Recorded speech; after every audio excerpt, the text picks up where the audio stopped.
So there's a difference of being in the cloud and being on the cloud. And I don't know that maybe you can shed some light on that. What's that's a huge third party risk.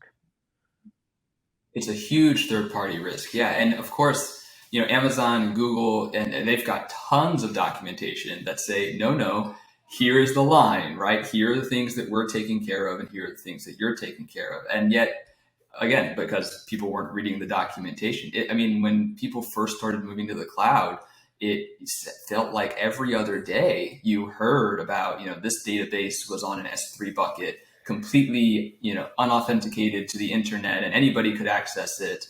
And it's been a while now that Amazon has had, big red blaring, sirens. Like, you can't even set those configurations anymore without going through 4 or 5 confirmation pop-ups from Amazon. And we still see those stories.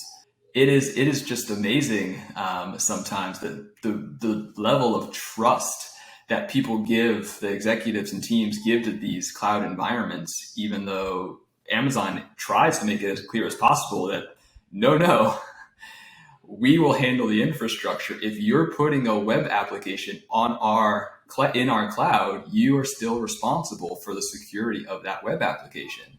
And if there is SQL injection, that is your code and that is your responsibility.